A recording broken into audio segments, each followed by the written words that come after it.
தமிழக அரசு குத்தகையை ரத்து செய்து உத்தரவிட்டுள்ள கிண்டி ரேஸ் கிளப் வசமிருந்த 9 ஏக்கர் நிலம் என்னவானது என்று கேள்வி எழுந்துள்ளது. இதுகுறித்து விளக்குகிறார் நமது செய்தியாளர் ரமேஷ்.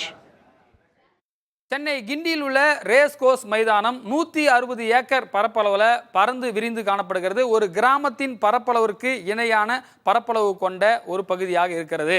இதில் பார்த்தீங்கன்னா 1946ஆம் ஆண்டு அப்போது இருந்த அரசாங்கத்துக்கும் இந்த நிர்வாகத்துக்கும் இடையே 99 ஆண்டுகளுக்கு ஒரு குத்தகை ஒப்பந்தம் போடுகிறார்கள்.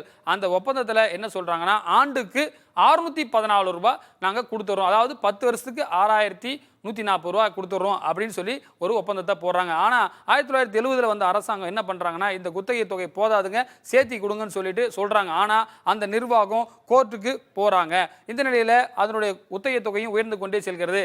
இந்த நிலையில தான் தமிழக அரசு ஒரு 12 ஏக்கர் நிலத்தை அங்கே தேவைக்காக எடுக்கிறாங்க. எதுக்கெல்லாம் எடுக்கிறாங்கன்னு பார்த்தீங்கன்னா, அங்கே நீச்சல் குளம் தமிழக அரசு சார்பாக விளையாட்டு மேம்பாட்டு ஆணையத்திற்கு 4.9 ஏக்கர் நிலத்தை எடுத்து அங்கே அரசு சார்பாக ட்ரைனிங் கொடுத்துட்டு இருக்காங்க. அடுத்ததாக இன்னொரு குடிசை மாற்று வாரியம், குடியிருப்பு நாங்கள் கட்டி கொடுக்குறோம் ஏழைகளுக்கு அப்படின்னு சொல்லி 3.8 ஏக்கர் நிலத்தை எடுத்து கொடுத்துட்றாங்க. இன்னொரு பயன்பாடு சாலை விரிவாக்க பணிகளுக்காக கிட்டத்தட்ட 3.78 ஏக்கர் கொடுத்துட்றாங்க. இதுதான் 12 ஏக்கருக்கு கணக்கு.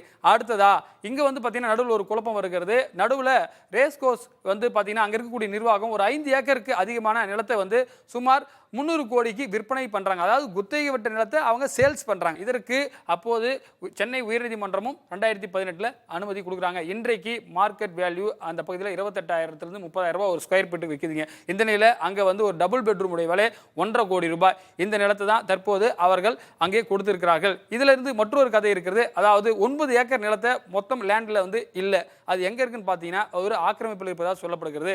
அதாவது 1986 96 வரை இந்த ரேஸ் கோர்ஸ் பார்த்தீங்கன்னா பல்வேறு வழக்குகள் காரணமாக தமிழக அரசு கண்ட்ரோலில் வருது. அப்போ இந்த இடைப்பட்ட காலத்தில் தான் இந்த நிலம் காணாமல் போனதாக சொல்லப்படுகிறது.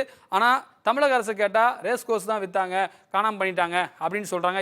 அவங்கள கேட்டால் இவங்கள சொல்கிறாங்க, அரசு சொல்கிறாங்க. எனவே மாறி மாறி சொல்கிறதுனால இந்த 9 ஏக்கர் நிலத்தை பற்றி ஒரு பிரச்சனை இருந்துகிட்டே இருக்கிறது. இந்த நிலையில் தான் தமிழக அரசுடைய வருவாய்த்துறை ஒரு அரசாணை வெளியிட்டு கிட்டத்தட்ட 700 கோடி ரூபாய் குத்தகை தொகை தரவில்லை என்று சொல்லி ரத்து செய்து அரசாணை வைத்து தற்போது சீல் வைத்திருக்கிறார்கள். அவர்களுக்கு நீதிமன்றம் தற்போது கால அவகாசமும் கொடுத்திருக்கிறது.